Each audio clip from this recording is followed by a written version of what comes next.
Hi there guys, and welcome to our first video on our tank. My name's Andy, my son's Carl. We're together with Reefer Son. Just wanted to talk today a little bit about our tank. It's been set up about a year now. It's a Red Sea 900 XL.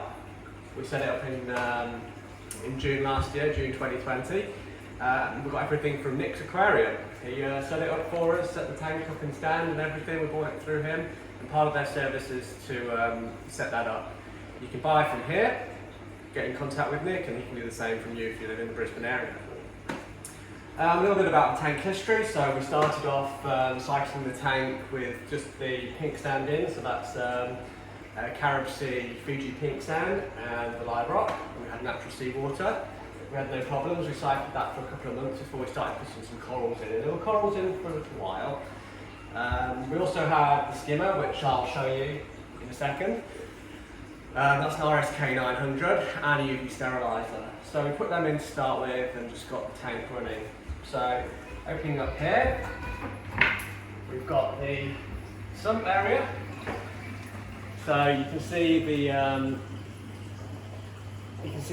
skimmer in this chamber, just over here. So if you just come over here, Carl, zoom in on that. So we've got the skimmer at the back there, so that's the RSK 900 and how we've got the tank set up. Since then we have added the Clarity 5000, that's plumbed in from the return pipe, and that has basically made the tank pretty crystal clear, so we're pretty pleased with that. On this side of the sump we have because we've got the 900, it obviously has the additional sump that comes through. We have added a pump from the old Red Sea 250C that we had. That just helps with the flow a bit, and the Cato is growing a little bit better under those conditions there. We had a Dimex SpaceX light in here, which I've now got in this side, just to give a bit of light.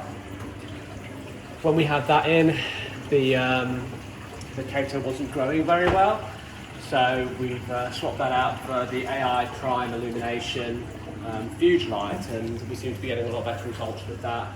It also takes out a bit of the pH ups and downs that you get during the day by running the alternate schedule to the main lights in the display tank. We've got that set up that way now, and we're going to carry on seeing how that goes for us. Another thing that we've got here at the moment is the dosing pump. That's temporary.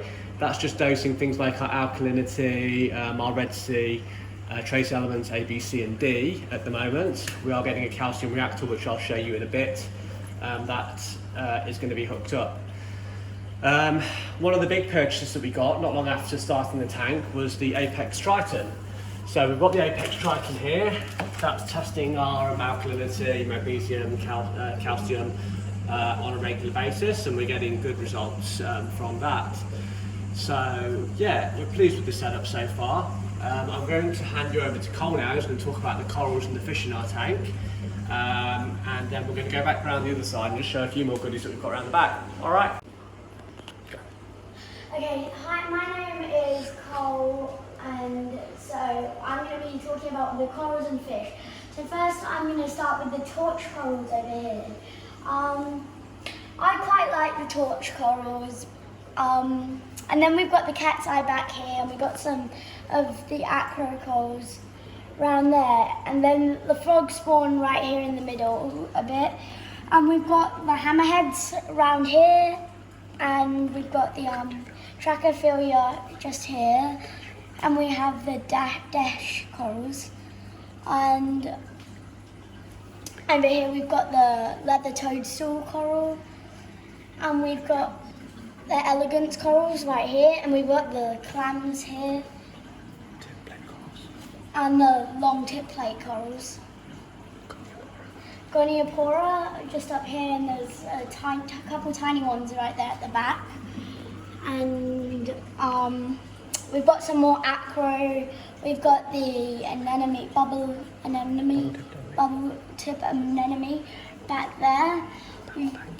We've also got Balvanki right over here, and we've got the Scully Meyer as well, and the Zoa that we hope will encrust all over the rock just here. So now I'm going to start talking about the fish. So right over here, our biggest fish in this tank, it's the gem tang. and it's a bit aggressive, but we've also got a purple tang. They're seeming to start to get along nice. Oh, the coral beauty's out just here. There's a nice coral beauty. I quite like coral beauties. We've also got 4 cardinal fish. They tend to stick together. They like to stay together. They don't really go near each other, but there's a royal grammar right here. We have 2. Oh, here's my favourite fish, the sunburst anther, just over there. We've also got 6 cardinal fish, all in the same family. We've also got the little blue tang right in there. It likes to stay around that coral. We've got a sailfin tang. I don't know where that is. It's probably behind that rock somewhere. It likes to hide. We've got the clownfish just there and the flame angel just going in that rock now. And yeah, I think that's it. Oh, there's the sailfin tang. It's just out now. That's all the fish we have.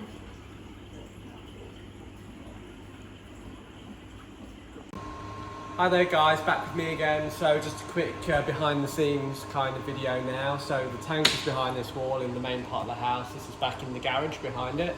We had the cutout purposely built for the 900. Down here we've just got the ATO, so that's just feeding in when the water gets too low. The chiller here is a Teco chiller, so you can manage that by Wi-Fi, and that's great. We don't ever really need to touch it. We keep it around 25 to 25.5 degrees Celsius. I think that's about 78 to 80 in Fahrenheit. I'm not quite 100% sure, so don't quote me on that. Got the UV sterilizer down here, which was pumped through from that secondary return chamber where the Kato is, and that just feeds back into where the return pump is to get pumped back into the tank. And then over here we've got the New Cove CR200 calcium reactor. Really excited. I've just bought this from Nick's Aquarium again. And we're just waiting for a pH thermometer to put in the top, and then we'll run a pump out to that, and then hopefully we'll be able to use that rather than the current Wi-Fi dosing pump that we're currently using. So we're really excited to get that up and running. We'll do a video soon on how that's performing and what differences we've noticed. We've got a water tank here. So this big water tank here is going to be filled with seawater. There is stuff in it at the minute. We're just waiting on shipments from the US for the Apex gear. Having big troubles getting that in apparently at the moment into Australia. But once that's all hooked up, that will do the automatic water changes for us as well, which will be really exciting. Currently we haven't done too many water changes, we haven't needed to, but yeah, we're really excited to maybe get that in. I think that's about it for behind the scenes now, but if you guys have got any questions, please ask in the comments. We'll try and do another video with an update on the progress of how our tank's going in the future. But if you're in the Queensland area, go find Nick's Aquarium. He basically gets all our equipment, he gets the best corals for us. And yeah, thumbs up. Thanks guys for listening.